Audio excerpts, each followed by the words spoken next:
guys, it's Maymay, and today I'm going to show you how to use our layered rose stamp set, or at least how I use it. Now, you might be wondering about this stamp set because you haven't heard a lot about it in our store, and here's why. My good friend Edith from Scrapbooking with Me has started doing a kit every month, and we are her exclusive stamp designer for her kit, and I'm super excited about that. So each month you will get a 4x4 never before seen stamp set created by us here at Maymay Made It that will be sold in Edith's kit. Now here's how it works. You can order the kit from her. There's all her information. I'll put a link in the description below for that. But here's the best part. If you don't want to do a kit, not the best part, but here's a part.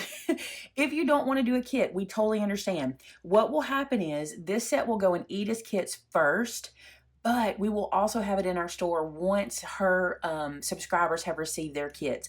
So about a week or so after she has shipped her kits out to her subscribers and they've seen, because it's a mystery for them, so once they've seen the stamp set and got it in their hands, then this guy will be shipped to, will be put in our store for anyone else who'd like to purchase it. And it's just the price of a regular 4x4 stamp set. So this one is layered rose, and we gave you two roses. You get this large one, and then you get this smaller one, and then you get some leaves and also a little layered bud. It's really cute. Let me show you how it works.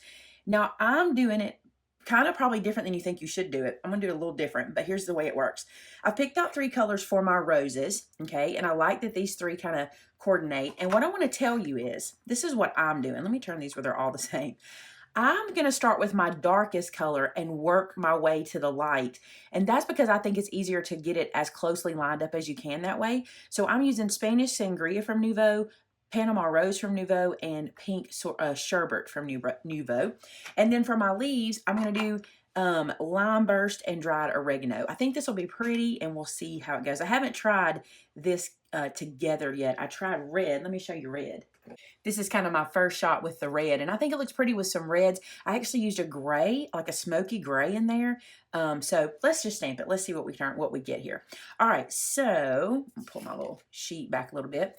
I'm going to use a press. I think a press really helps you with this because you can move it around on the page to line everything up.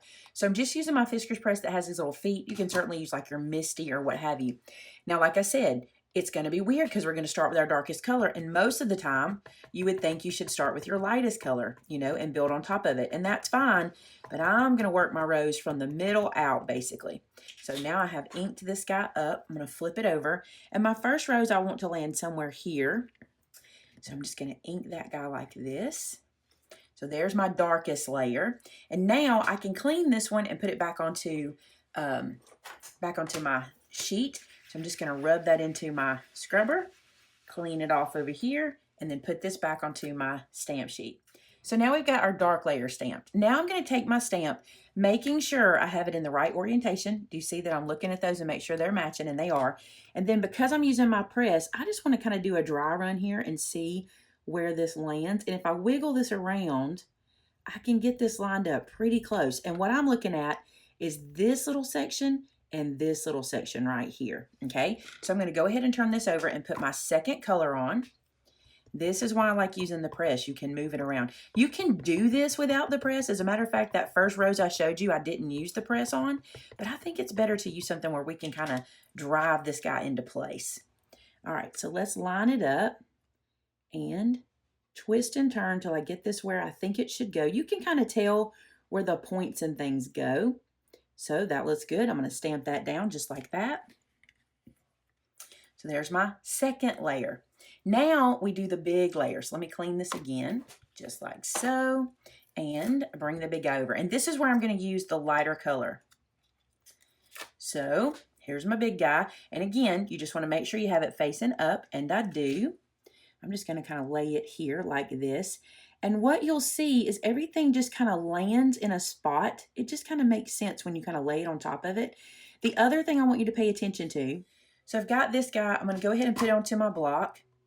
And I want you to do a test run again. Let's make sure we have that facing upward. Okay. This rose, let me come out here where you can see it, has this indentation right here. This is where I want you to focus now. See this indentation here? That's where we're going to focus. So I'm going to lay that in there, making sure it's lined up, and then I'm going to look around the stamp and make sure everything is kind of in its place, and it feels as though it is. And now we'll put our ink on it and stamp it and see how pretty that's going to look. Now here's the thing. Well, I had something I wanted to tell. Oh, I was like, I had something. So there's white pieces in here that don't get color behind them. That's on purpose. We're working with the negative space to give some highlight. So that's why those white spaces are there. Now this color is really, really pale. I may even want to stamp it twice, but we'll see how it goes. All right, lining up that little point to the side, checking around to make sure that everything is where it needs to land, and pressing down. Work that pink in. Look how pretty and pale and pink. Can you see that? That color is so pale. I'm going to go back and do it one more time. I think I can lay it right on top of it and do it. Now, here's something I want to tell you. This set looks so great when you add the leaves. At first you think, this rose is kind of broken, and I get that. But you got to go ahead and add the leaves and work it all in. Let's see if I can line this up super close to where I had it and stamp that pink twice. If it's off a little bit, I'm not really going to stress about that. Yes, much better. I like that. All right, now what I want to do next is do the second rose out here. So I'm going to do the smaller rose, and we're going to do exactly the same process. I'm just going to do it on the smaller rose. So what I'm going to do is stamp it. We'll play a little music. Let you watch me stamp it. If I have any tip or trick I need to bring in and tell you, I'll do that. But otherwise, we're just going to kind of speed through this because it's the same process. We start again with our darkest layer first. Okay.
Now I'm going to do the leaves, and I think they are so pretty. And I'm going to start with this one here.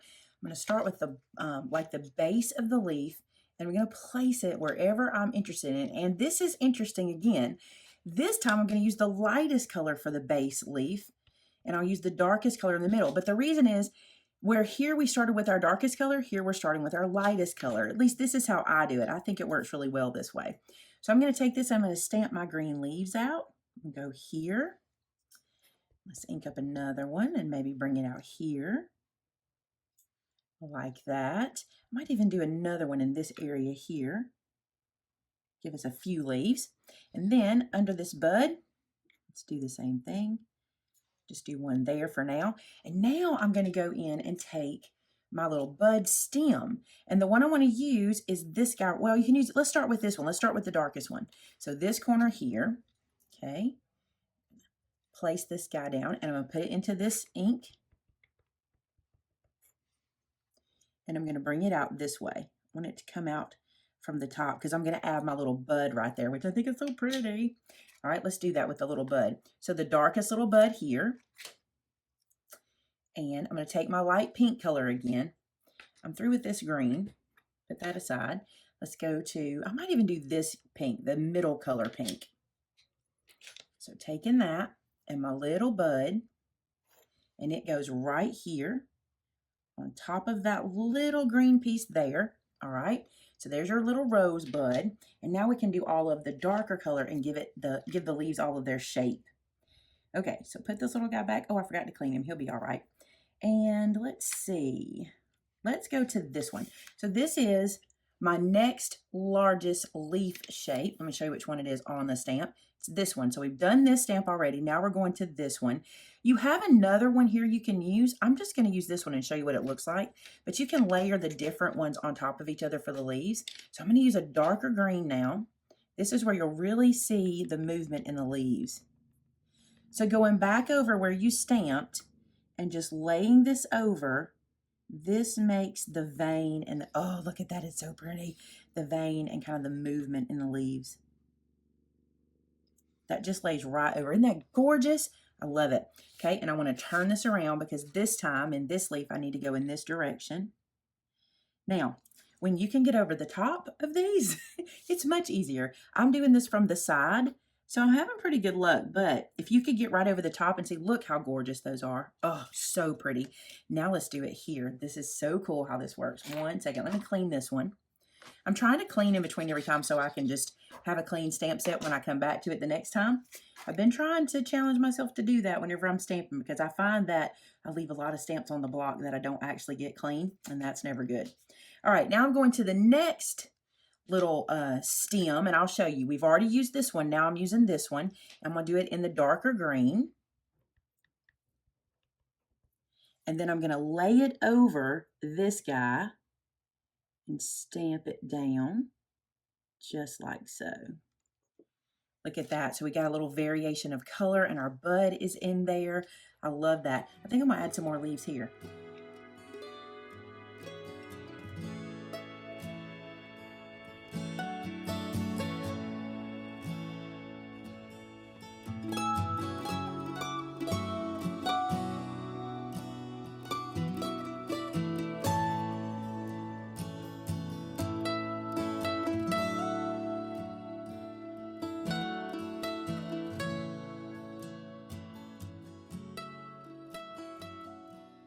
Now, the only other stamp I haven't shown you is this little guy. This is the layer for the bud. And you know we did the bud in the second color, not our lightest color, but in the second. So I'm going to do this top layer in our darkest color. So I'm just going to line that up on top, just like this. So now we have a little two-colored bud there at the top. Isn't that pretty? It looks so good when it's all together and you can see it all laid out like that. And then you can stamp a sentiment. You can add ribbon and all kinds of stuff. I'm going to fold this down and show you. If this were a card, I did not score it. I'm just going to fold it. You can put this anywhere. I just love this rose. It is a very detailed rose, and I'm going to tell you, you will get better with practice of stamping this one, okay? The big thing is just to kind of use that press and drive it into place. That's the best thing to do. Thank you so much, guys, for watching today, and I tell you what, if you'd like to get in on her kits, be sure to check the link below for Miss E. She's got those kits available every month, and then if you just want to pick up the stamp set, this one is available in the store today. Thanks so much for watching. Talk to you again real soon. Bye-bye.